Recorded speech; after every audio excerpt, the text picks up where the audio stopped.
Hey folks, Tom here, bringing you a bit of a bonus episode today. Now, I know we said we'd be back in your ears in January, but Chris and I felt like that was a very long time between episodes on the main feed.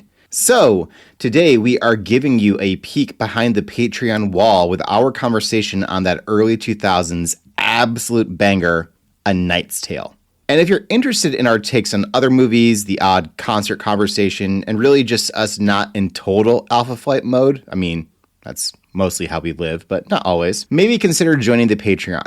This past Friday, we added a great conversation on V for Vendetta, which, led to a lot of talk about fascism as well. I'd say it's because of the movie, but if you're listening to this, that is rather often on our minds and in our conversations. But no fascism in this one, I think. We recorded it a long time ago. Just Heath Ledger and an incredible ensemble making one of the great sports movies of all time. We will be back with more Alpha Flight action on January 12th. Have a happy new year, and here's to a great 2026.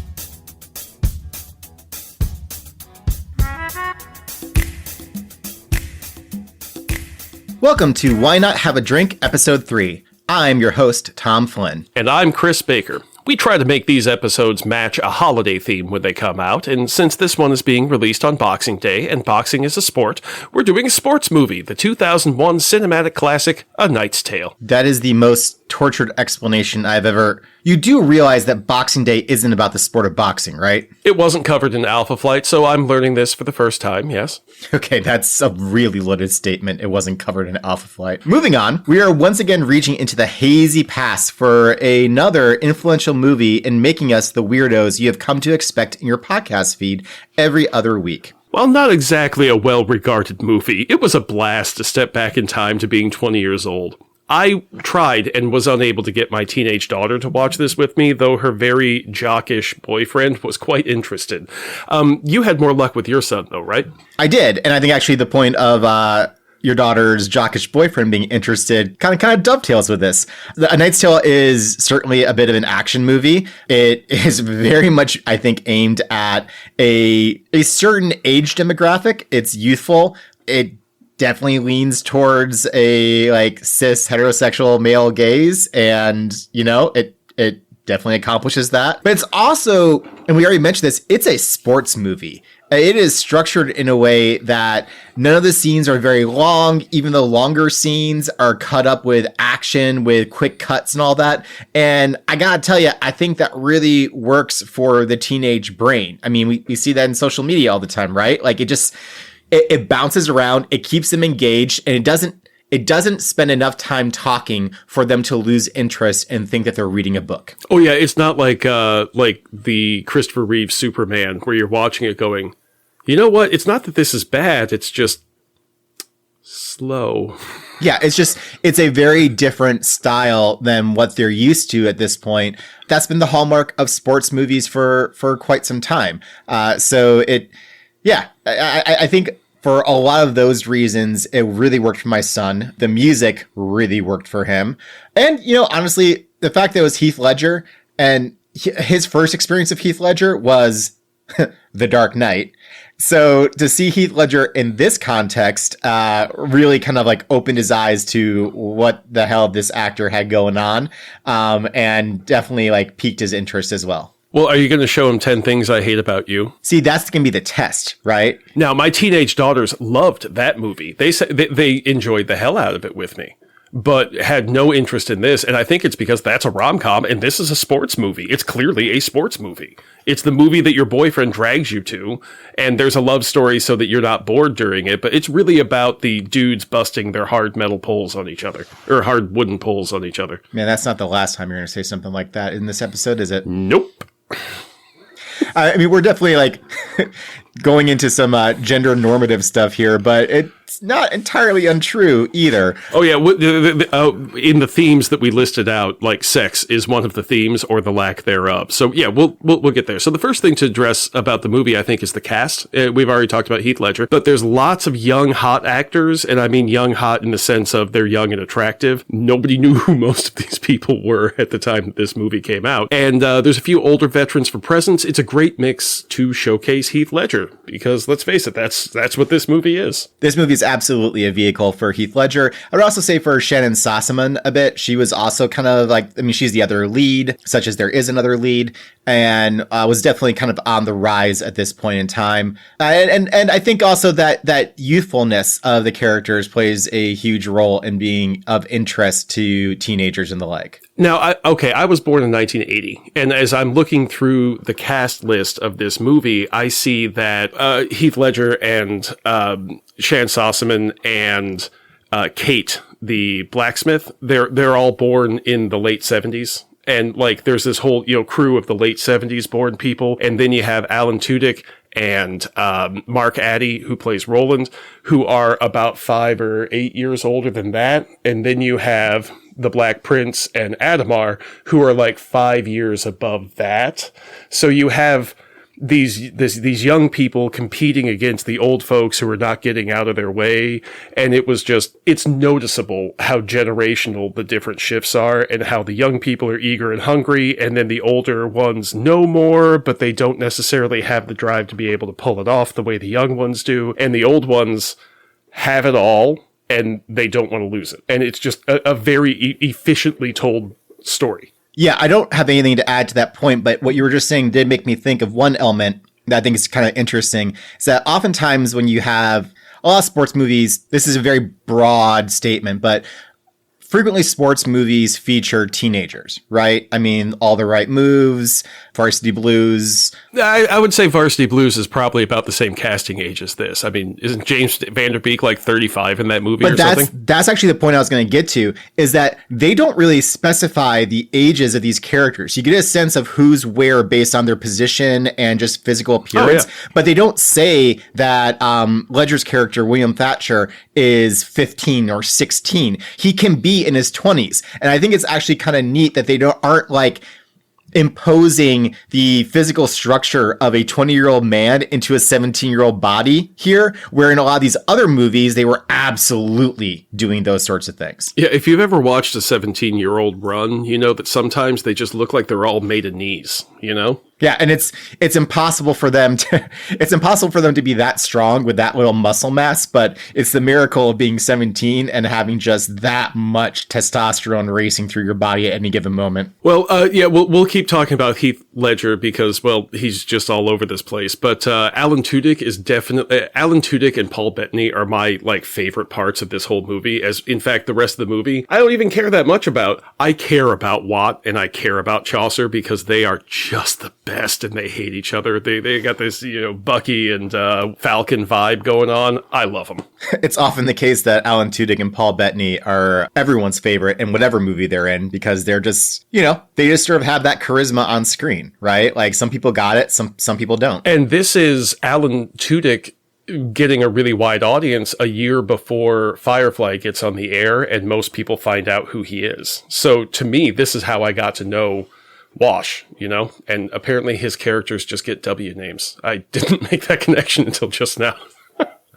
So do you think that Paul Bettany's just natural charisma is the reason why he is better known as Jennifer Connelly's husband? Absolutely. I want to call him the luckiest man in the whole wide world, but he's not. He's charismatic. He's funny. He's talented. Paul Bettany. Bravo, man. Bettany. Sorry, man. I don't listen to news reports. No, it's Bettany, and I think also his charisma is the reason why we don't hate him. That's right. I can't hate him. And I love Vision. He's my favorite Avenger of the, whole cycle. He's everyone's favorite Avenger. He's also associated with the Avenger that most young people like the best, or at least most girls like the best. Like my daughter loves Scarlet Witch, thinks she's the coolest. So she thinks Vision is awesome because Scarlet Witch thinks Vision is awesome. Well, okay, two last things before we move on from the MCU stuff. But one, even when he was Jarvis, the first moment that he spoke in the first Iron Man movie, I'm like, oh my God, it's fucking perfect. You can't have a Jarvis buttling around this place. No, you gotta have a computer, and he sounds perfect. And then he got put into a body, and he could pick up the hammer, Tom. Every time I watch Avengers 2, and he picks it up and says, but we have to go. And everybody looks at him, it gets me. Because, yeah. Well, also because I'm pretty confident Paul Bettany himself could pick up. Yeah, it wasn't filmed. It was the actual Mjolnir. It wasn't a prop. He just picked it up, and Hemsworth is actually that curious because he can't pick it up. I mean, have you met the guy? I know nothing about the Hemsworth. Actually, I was joking with Tom when I was watching this that I would love to see a sequel to this movie to get Alan Tudyk and Paul Bettany back. But obviously, you don't have Heath Ledger, so I think that you could really just cast a Hemsworth, I don't particularly care which one, and have him play the older Heath Ledger because, let's face it, they're all Australians, Any Bruce will do here. Any Bruce will do, dear God. That we can only do that if Watt spends most of the movie rubbing his chest and complaining about a chest cold the entire time. He has developed a serious aversion to the sport of jousting because he cannot take wooden poles being thrust at people. Oh man, that's a really good connection that we haven't quite made yet. So, whew, real time, folks.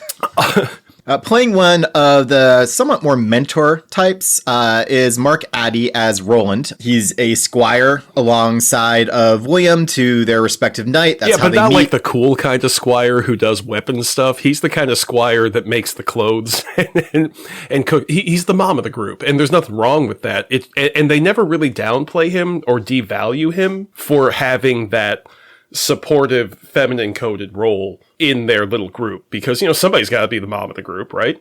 I'm the mom of my group. I carry a purse. I got snacks in my purse. I have been out to the bar with you and handed you a fruit strip because I was like, Tom, you need some calories. Here you go, man. I mean, true story. More than once.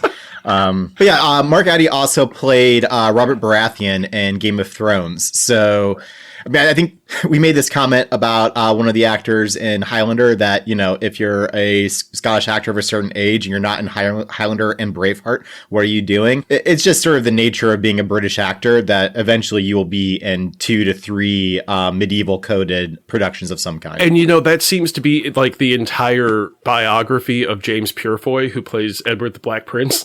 It's like, he's an actor's actor. He's a British actor. Oh, we got a thing set in medieval Britain. Yeah, these are the guys that we're going to need, Yeah. Lots of historical movies and series in James Purefoy's background. Well, moving to his performance in this movie, I found his performance a bit odd because he would be very serious and threatening, and then he'd have this weird little quirky smile, and you were like, okay, maybe this guy's a little crazy. Maybe this is why everybody's like, oh, it's the Black Prince. That guy's fucking crazy. Did you see what he did in Paris last night? Boy is crazy.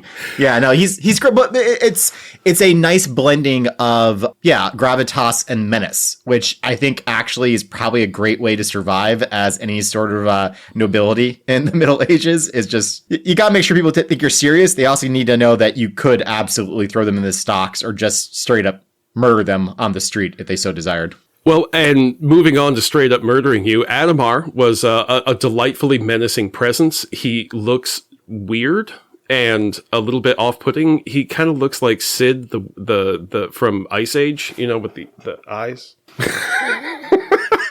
The actor Rufus Sewell is actually one of my absolute favorite actors. He's in Dark City. More recently, he plays the husband on the Netflix series The Diplomat, which is actually pretty fun. I don't know if you watched it, Chris, but you would get a kick out of it. Kerry Russell, just to pitch it real quick. Kerry Russell, which is by itself a endorsement as the new ambassador to England. She's a career for foreign agent for the U.S. and she's put into this role, and intrigue and whatnot ensues. It's a nice combination of humor and comedy with some actual geopolitical stakes in it. It's you would get a kick out of it. It's enjoyable, but he plays her husband as a Richard Holbrooke, experienced diplomat who manages to always make shit about himself. And he does a great job in that. I think I remember there was a character kind of like that on The West Wing. He was an English ambassador and just very flamboyant and all about him. Yes. Is it Roger Rees? That's the actor's name, I think. Yes. And he played Lord John Marbury on The West Wing. He has some of my favorite scenes. I mean, he's probably got maybe 20 minutes total of screen time across all the probably seasons. Not even, yeah. It's probably the best 20 minutes of screen time in the entire series. It's really great. Getting off of that little bit. That brings us to the young lady portion of our cast. We've got Jocelyn, played by Shannon Sossaman. This is her first feature film, and she did a good job. No, I like her. I think she does a really nice job of being interesting. I mean, she... You know what? I'll be very upfront. Given her background, her ethnic background, she does not fit in, which works exactly for what they're trying to do, where she's a different kind of beauty, and she is absolutely beautiful.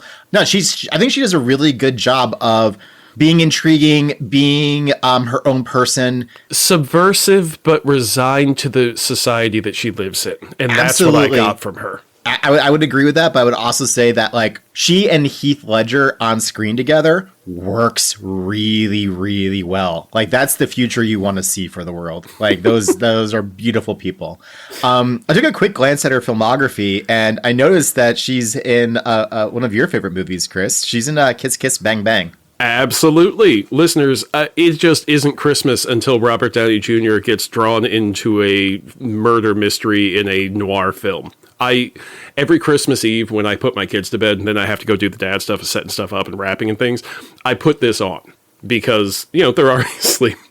And it's a Christmas movie. I love Kiss Kiss Bang Bang. It's delightful. If you haven't seen it, go check it out. Maybe that'll be our have a drink for the next holiday season, but we'll see. It's so hard. There's so many holiday movies that we would love to cover, but we've only got the one Boxing Day special to put it out with, You had mentioned while you were watching through that Jocelyn's maid keeps slipping in and out of a French accent. Because, maybe we need a little bit of historical setting here. The movie takes place mostly in England, but no? Nope. It's mostly in France. Okay. Tell you what. History bro, cut me off some knowledge. All right, so this movie is set in the 13th century, which we can absolutely date because of the characters of the Black Prince and Geoffrey Chaucer. Is mostly taking place in France, which is where the majority of the nightly tournaments would take place, and not nightly as in at night, but like regards to night sports, jousting. With a K. Knight with a K. Jousting, some, melee combat, that sort of thing. This is also during the period where the idea of knightly values and courtly love were kind of becoming ascendant in terms of how the society saw itself and presented itself. We're coming out of the Dark Ages, so this is an interesting period in European history. But yeah, this is largely set in France, with it wrapping up in England at the World Championships for jousting, which is the movie does such an interesting job of like, obviously this is not how it worked back then, but this is how it felt. It's close and it's close enough, and then suddenly it turns into the fucking World Cup, and I love that for it because that's the only way this particular movie could possibly go. Well, thank you for helping to clarify where this is happening because I know that Adamar is French, right? Correct. And Jocelyn and her maid are supposed to be French, but I got the impression that they were living in a place that wasn't France. They were one of those like minor royalty that got married off somewhere else. So they're minor royalty in France, minor nobility. Yes. I mean, and this is again where this movie like doesn't comport with reality.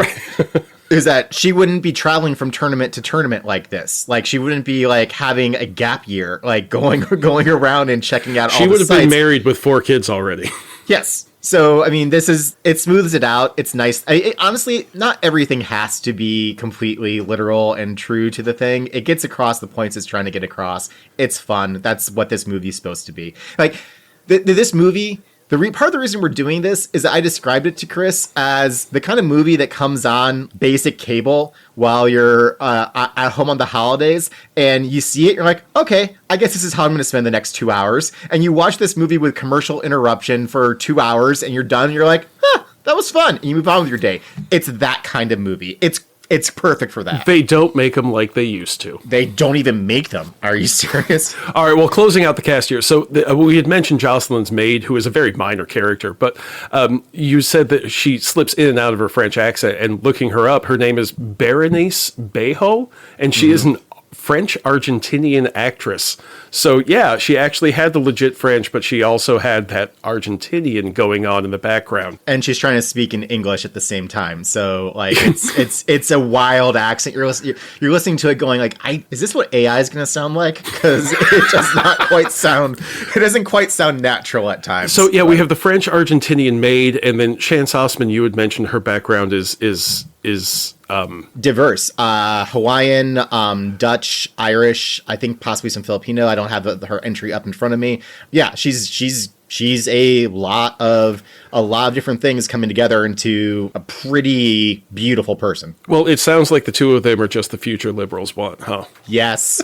You know what? Also the future that most of the conservatives want, but they just don't want to say it out loud. Well, the last member of the cast to be addressed is Kate, played by Laura Fraser. And she stepped away from her career shortly after this. Looking up her bio, she got married and there were kids involved and is involved in other stuff at a very local level. And I thought that she was great in this movie. I found that her arc was well done she's a background character, not the focal point. But I appreciated Kate and what she brought to the movie. Yeah, and she's done a lot of voiceover work. I mean, she's got the kind of voice that you feel like you've heard in any number of I spaces. did not look at voiceover. I was just looking at acting credits proper. And I can see her getting great voiceover work. She's phenomenal. She does a really strong job of anchoring that role and providing, frankly, if you're paying attention, it's a very short list of women in this movie, and they do the two main ones, Kate and Jocelyn, are really they do a great job. Kate has to fulfill a very specific function within this group of within William's group of making sure there's a female voice there and providing a counterpoint to some of the other antics. And Roland might be the mom of the group. She might be, once she joins it, a bit more of the anchor of the group. Watt's the comedic element to it, and Chaucer Chaucer's the chaos agent, which is pretty accurate for who Geoffrey Chaucer was. Oh, I look forward to talking about him more, but I'm not going to make you sit through it now. In researching for this episode, I found a great article by a man named Michael Livingston that says, A Knight's Tale is the best medieval film. No, really. And he talks about going to see it with his medievalist friend.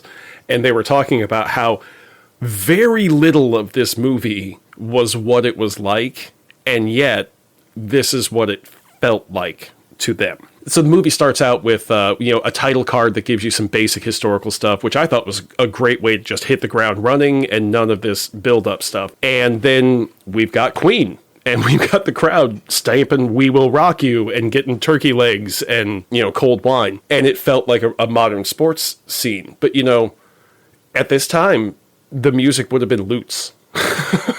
One dude with a lute. And this will also be the other reason why we're doing this is does a title card giving you a sense of what's happening and then cutting directly into a sports scene with Queen sound familiar? Yeah, it's how Highlander opens too. So I think the key to giving you a feel to that sort of movie is to a quick download of information followed by some sports and some Queen and you're off to the races. You're in good company. Oh, there's a Queen reference right there. Or no, that's A Day at the Races. Swing and a miss, Chris. So the movie took a lot of crap at the time for injecting anachronistic music, and that was the thing that a lot of people got hung up on. But when I walked into the theater, because I saw this in the theater because I'm old, and sat down, it immediately transported me into this scene where I'm like, oh, That's the energy of what's going on here. They're not trying to make this feel different. They're trying to make it really recognizable that, you know what, these types of stories happen all the time because people are people wherever they are. People have sporting events. People have ways of enjoying themselves, communally, especially. The movie also does a really good job of getting, beyond the generational age bands that we've already talked about, there's also very clear class distinctions that are at play here. And everyone else not sitting on a cushion. For instance, Chaucer, Chaucer joins this band about 15 minutes into the movie and then turns into the herald / hype man. Like, it's not just a herald announcing all the titles. He's hyping up the crowd. He's getting everyone on their side. So he appeals to the nobility, but then immediately appeals to the commoners. He politely addresses the nobility and does the expected thing that no one can fault him for. But he does talk to some other people as well. And he just happens to have a bit more enthusiasm when he does it because there's more ears. So they're soaking up his words, so right. He has to say them louder. And that's exactly how Chaucer would have explained that if he was questioned by some nobility.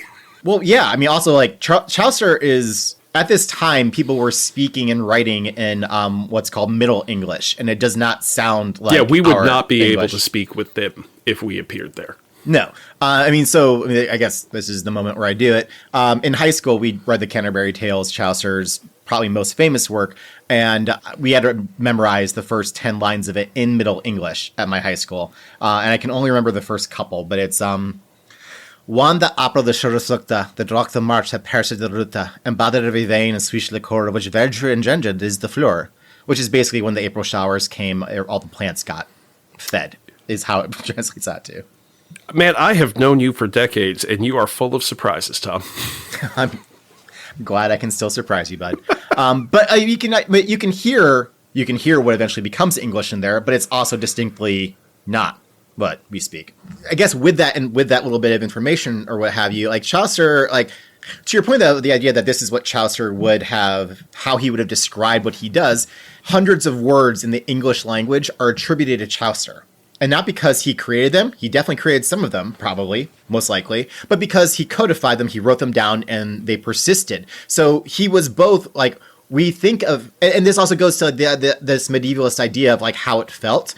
We have these sources and we have these documents that tell us what was happening at the time, and we also have how they wanted it to be perceived, and then we also have the reality of us knowing like how much death and disease and famine there was at the time, and also the social structures that go into it. So if you throw it all together, you can definitely create a movie, or not even just a movie, but like a fictional work that is not remotely what it looked like at the time, but is absolutely very true to the lived experience of the time. In a way that is recognizable to a modern audience. Exactly. That if you were trying to recreate the actual feel of this, didn't Mel Gibson make a movie in some dead language that like nobody understood? Apocalypto? Yeah. Yeah, that was making a movie that's very, very real that audiences come to and they're like, I don't really recognize it. I mean, I can recognize things, but it doesn't like resonate with me, you know? It's interesting because like this is in my other life or my daily life, I do a lot or deal a lot with literary translations. That's what I mostly read. But one of the things about translation is it's not just a one-to-one transfer, because if it is, it sounds weird. It's like in Spanish, asking someone how old they are is "cuántos años tienes," which literally translates to "how many years do you have?" But that's not really like that precise translation is not the point. So when you're translating anything, whether it's from trying to bring a different time period to life, or even a science fictional setting to life, you need to make sure that it still has the right proteins to connect to this time period, the right way to interact. And I think the dance scene where they use the David Bowie song is really exemplary of that. It starts out with them doing their courtly dance that's very structured and a guy with a lute, type of thing. And it's awkward and stilted to us. But as the dance goes on and they learn the dance and they're doing their thing and the music changes over and you get this David Bowie happening and they all turn into a more modern thing that we would recognize as party dancing. That helps us to know, okay, that really stilted, boring party that we saw at the beginning, that looks really lame to us. However, to them, it feels like this. So regardless of what it might look or sound like to you, this is what you should have in your head as what they are feeling, even if it doesn't look like this. So that's why I love A Knight's Tale. And with that, I mean, I already brought up the idea of like courtly, chaste love and, these knightly values that are at play. And clearly the movie's playing with that a little bit. But there's also the counterpoint to that. Like, that was the ideal. That wasn't really the lived reality for most folk. So this movie spends a lot of time with the will they, won't they between William and Jocelyn, even to the point where right before they do consummate a relationship, she basically tells him, I know you're not who you say you are, but she doesn't care because she knows who he is. And so that's also sort of a somewhat clever subversion of some of the other stuff that's going on in this movie. And I appreciate it for that purpose. Look, I'm not saying this movie is like super smart and doing all sorts of like really subversive things, but it's no kiss, kiss, bang, bang. Thank you very much. For instance, but it absolutely does understand how to put its tongue in its cheek and make a good point along the way. Yeah, but the cheek that it's in is in Heath Ledger's face, so that really helps when you're putting your tongue in your cheek. I think most people would be perfectly fine with that. So we've called this a sports movie several times, and that was the when I watched this in the theater, that's not what I took away from it. It was a history movie. There was stuff going on, and it was all this stuff. But coming back to it as a grown-up, a couple weeks ago, I was like, holy shit, this is just Varsity Blues with sticks, Yep, 100%. And you know what my favorite part about that, though, is, right? What? So as they joust, the lances just blow up all the time. And the kind of lances are designed to do that. Otherwise, the knights would die constantly, which they did at the time. So you had a lot of lances blowing up. Do you remember Paul Walker's character's name in Varsity Blues? It was Lance.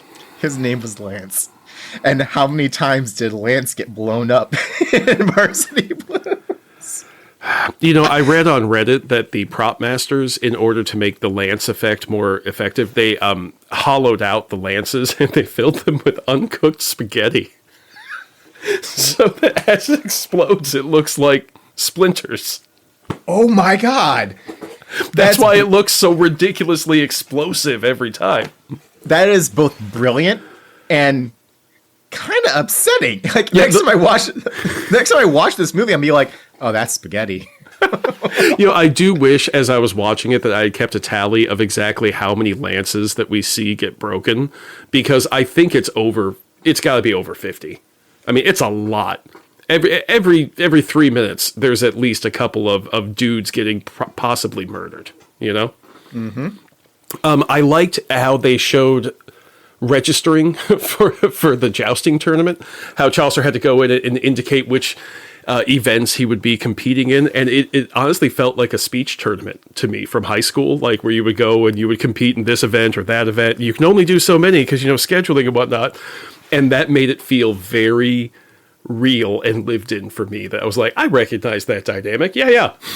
Well, they throw in some just like really nice quotidian logistical things, right? Like just that this is a thing that's happening, and even better, it's a lived in world. Like the commoners are dirty, and this is their escape for the day if they're able to get away from whatever like bog they're farming at that particular time. Mud farming, mostly mud good farming. Crop this year. It's those little touches that really make this movie work, because at no point does the facade drop. You're always in this place. You're not going to see a car in the background in this movie. You're not going to get this, you're not going to get the sense that like, oh, this is all just put on. It just feels like a lived-in world, a much cleaner one than was the reality. But it's fun for that reason too, I think. And the immersive quality, I think, went a long way, especially when my son was watching it, to holding him in place for the next cool thing that he was going to see or what have you. I figured it would be Shannon Sossaman's dresses. That did not hurt matters whatsoever. It was some pretty wild style going on there. for the non-sports folks. But to bring it back to sports for the last point, Connor McLeod would have been an amazing jouster. Oh, he would have crushed people as a jouster. He would have gotten wrecked, however, in the melee combat.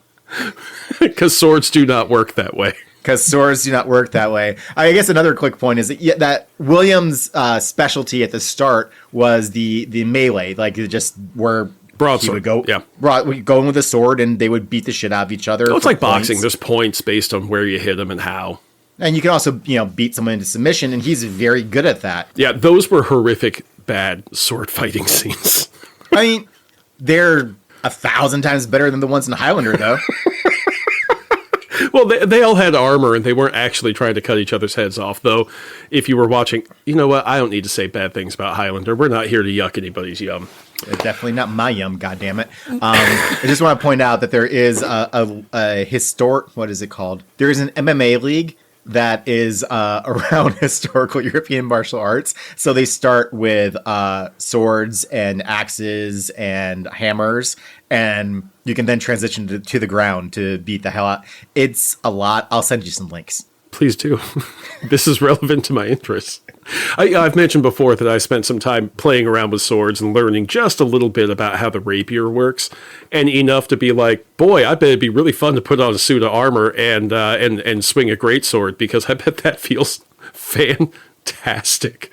Well, this is also one of those moments where if we were both to put on suits of armor and swing around weapons, my skill level would have to be so much higher than yours to win, because this is not the kind of fight where skill really outdoes size. This is two vaguely tank-like objects going at each other. I gotta tell you, the big one's usually gonna win. Yeah, there is an inherent advantage. Listeners, I am a large man. I'm tall. I'm broad. I like to joke that, in the old days, when you had to run and take over the other tribe's hill, I was not the guy running to take over the hill. I was the guy standing on our hill so I could pick up the giant rocks and throw them at their runners and teach them not to run up my fucking hill. And I'm an average sized man, and if Chris were to run out of rocks, he would have picked me up and thrown me at the other people. Absolutely. Or use me as a shield, one of the two. There's a wonderful clip of modern guys in their knight suits of armor and whatnot, and they're doing some form of like fighting or something or other, but the guy has a giant, just full body shield, and there's a dude in front of him with his sword, and he's coming at him. The guy just takes his shield and just and the guy goes straight down. Caption says, "How's the ground taste, little man?"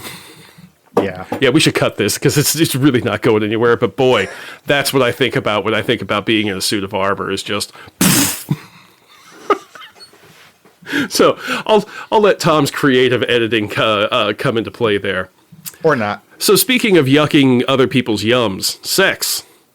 Tom, was there sex in this movie? Kinda. Not really. Nowhere near as much as there should have been, quite frankly. Because, frankly, Chaucer should have had to be pulled off of every wench, like, in every scene, because Chaucer would have absolutely fucked his way through all of France. Like, they show him as being a gambling addict, and I think that's kind of a stand-in, because a man who can talk like that at that time, he's doing great. You know what I mean? Plus, he's Paul. I mean, he's our friend Paul. Yeah, if the real Geoffrey Chaucer had half the charisma of Paul Bettany, my God, we might all be descended from Geoffrey Chaucer. Yeah, he's the English Genghis Khan. He's the English Khan.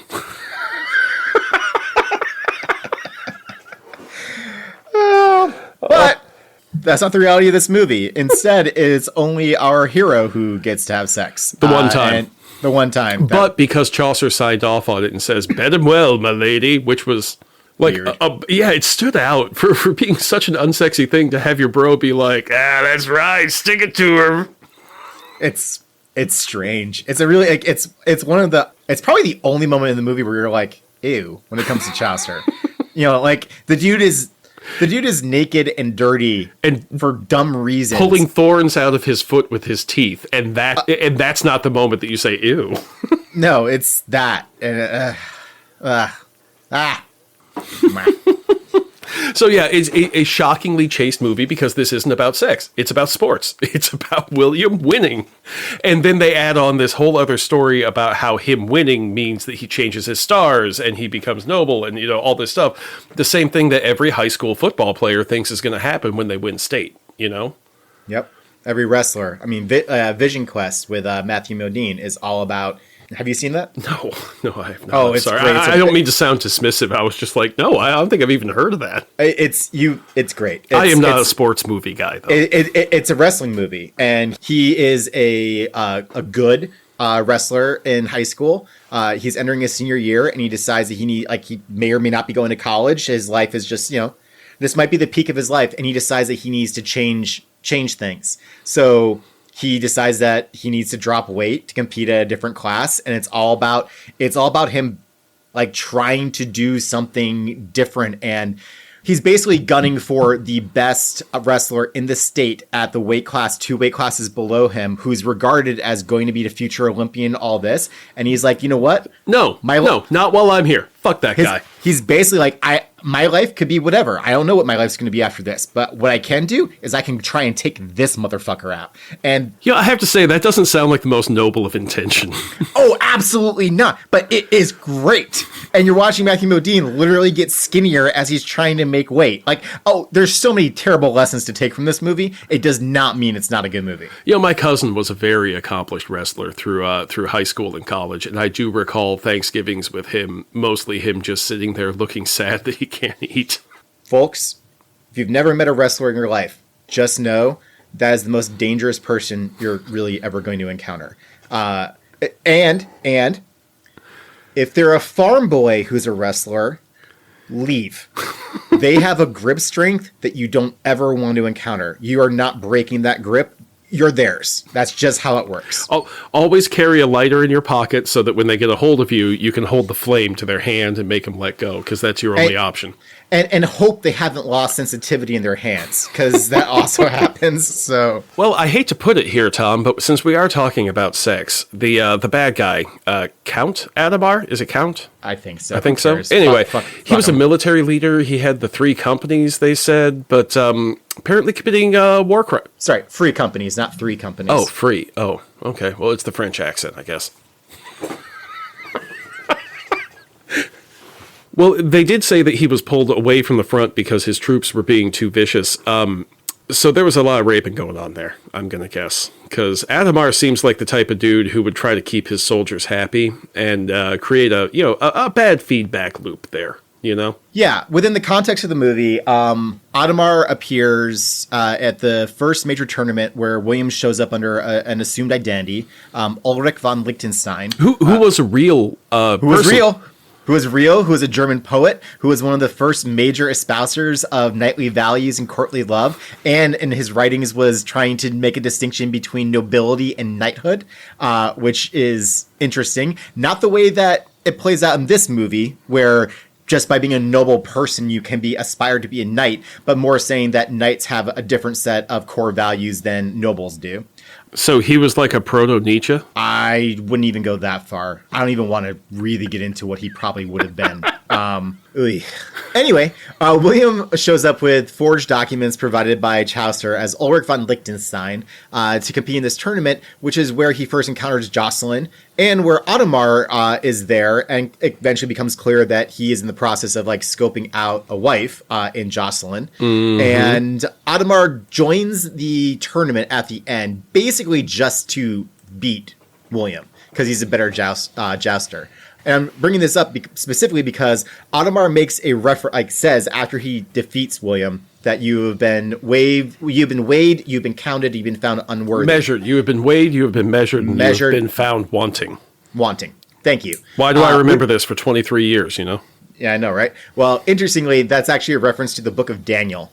I've heard that, yeah. So that I just thought this is a dumb, fun, historical sports movie, however you want to phrase it. It's also not without thought. Part of the reason we're actually talking about it is they did their work to make this work. Yeah, it wasn't the point of the movie, but they stuck in, a lot of those very casual, deep Christianity references that would just be common phrases moving throughout. So my youngest daughter has been home sick for a few days, so I busted out the new Indiana Jones and the Great Circle video game. And one of the things it's an Indiana Jones game, so you have to have like exposition where Indiana Jones translates Latin and solves problems and knows things. And there's a lot of back and forth of him reading a Bible verse or replying to someone with a quick quip while he's walking around the Vatican that is absolutely biblically accurate because Indiana Jones knows all of this ancient religion stuff and uses it in his life. And so I'm having to like explain this to my daughter. That like, hey, there's a lot of context and nuance here that you're probably not picking up, but he's a smart guy. He reads old books and he knows stuff. The reason I'm bringing that up is that Adamar effectively disappears from the movie for a bit. He gets called away to assist the Black Prince in waging war, and this frankly pisses William off because he wants to prove that he is such a sports movie. Ugh. Yeah, he wants to prove that he's as good, if not better, than Adamar. Fine. That's when I felt like he might have been 15. Yes, absolutely. Adamar returns because the Black Prince recalls his armies, Adamar's armies, from the front because, and this is what is said, they've been stealing from the populace too much. Is basically all they reference, is that there's too much thievery going on. There's no way it was just thievery. Hey, Adamar, save some ladies for the rest of us, buddy. They were ransacking friendly towns and non-friendly towns and making everyone's life harder. So Black Prince has enough sway to be like, yeah, I need you to go joust now and disband your mercenaries because this sucks. This is making my life harder. So I think we're kind of winding down as we've made our way pretty well through the movie. I think there are two things that are interesting to me anyways that I wanted to bring up. One is, the actual title of the movie, A Knight's Tale, is in the fact that Chaucer as a character is a reference to the Canterbury Tales. A Knight's Tale, The Knight's Tale is one of the first stories that kick off the Canterbury Tales. In the movie, when we meet Chaucer, he's naked, and we eventually find him naked again because he's, as Chris has mentioned, a gambling addict and keeps betting his clothes. He doesn't own anything except his own clothes. That's pretty much all he's got. And the second time around, this is after he's linked up with William and his crew. He's basically being held for ransom by a pardoner and a summoner. These are specific roles within medieval Europe. And I had to tell Chris what they were threatening. But basically, because if William didn't stake his winnings in the tournament for Chaucer, they were going to extract money via his flesh, which means that they were going to cut him up and then sell his joints, sell his fingers, sell his dick, sell his whatever off as fake religious relics, which blew my friend's mind. So you're telling me that the $500 I paid for St. James's penis is not really St. James's penis? It's just some gambler from the 13th century? I mean, probably. Yeah. Huh. I would also raise the question of the $500 you spent on that. I mean, well, I thought it tasted fresh. There you go. Anyway, Chaucer threatens the partner and summoner by saying that he will write about them and cast them into infamy forever. And folks, 100% does. The partner's tale and the summoner's tale and the Canterbury Tales are just reading them to filth in a very Middle English 13th century sort of way, which I think is just, again, going to how this movie is well thought out and well constructed and well researched. It's fun. It's great. It's the kind of thing that you watch this as a 20-year-old and you're like, oh, that was fun. And you watch it as a 40-year-old like, oh, I appreciate this.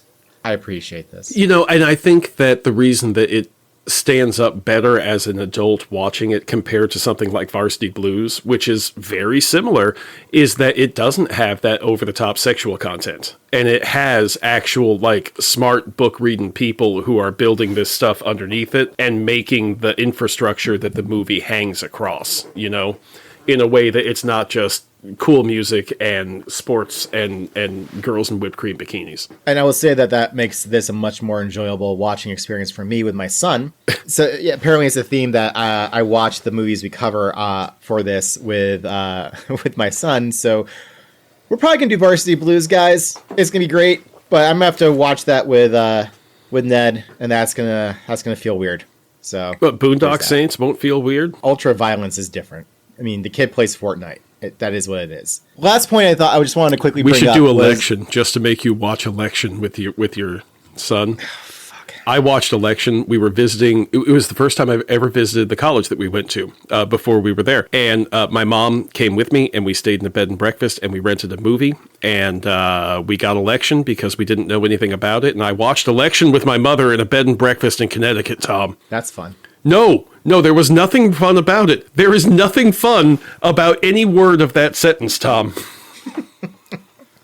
The last thing I wanted to say is that one of the final shots of the movie is after William has defeated Audemars. They do this very fun suspended in gravity where Audemars hasn't quite hit the ground yes! yet. That is such a cool shot. Like they put him on a board that's maybe a foot off the ground so that you can see there's some distance there in the focal point. And it there's no reason for it. It just adds to the surreality of it instead of having him down in the dust, you know? Yep.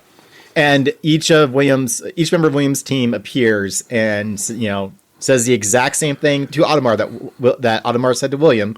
You have been weighed, you have been measured, and you've been found wanting. You have absolutely been found wanting. Welcome to the new world. And then Heath Ledger smiles that smile that you're just like, Jesus, very few people on the earth can do that. And it just sums up the movie. And then it's the crescendo of the victory and everyone's celebrating and the Black Prince kisses his wife and everyone's you walk out of that movie feeling really good. His dad got to see him be a champion. Well, his dad got to hear him be a champion. It's fun. And this is why movies like A Knight's Tale should still be made, and this is why you watch movies like A Knight's Tale. I don't often make time, 2.5 hours to sit down and watch a modern movie, like start to finish. I kind of miss having these 100-minute in and out, like a long episode, not even an episode of some shows, not even 2 episodes of some shows. Oh, this is 2 hours and 12 minutes. No, it's not. Yeah, it is. Oh, the movie is? Yeah.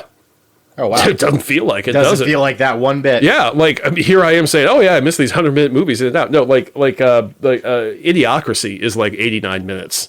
The Mask is or Liar Liar are like 95 minutes.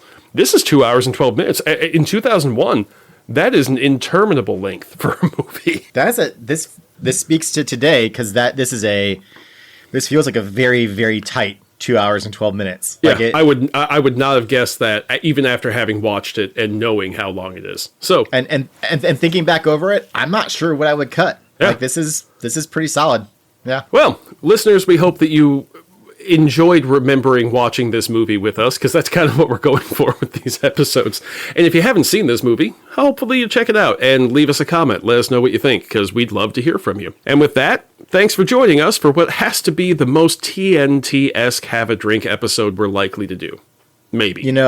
Calling it a TNT-esque thing is probably not the most useful comp for our international listeners. Yeah, to our international listeners, TNT is a low-end basic cable network in America. It is known for replaying shows in blocks and kind of the same movies over and over again. It's the station that plays A Christmas Story for like 24 hours straight back in the 90s. They kind of kicked off that thing. So TNT is... it's not just basic cable, it's basic, And since you're listening to this, thank you for subscribing to our Patreon. We really appreciate it, and would also appreciate it if you put this in front of any of your families or friends or enemies who might get a kick out of it too. Why Not Have a Drink is brought to you by the Excelsior Embroidery Company, a subsidiary of the Roxxon Corporation. Excelsior Embroidery Company, your home for patches, towels, and all the strip mining a land can't possibly bear. Find your next gift at excelsiorembroidery.etsy.com. Why Not is recorded in Chicago, Illinois, and deep beneath stately Baker Manor in a fashionable neighborhood outside of St. Louis. It is produced and edited by Tom Flynn, with background cat noises provided by a chunky calico named Teeny, who did not make an appearance today, Tom. Oh, so sad.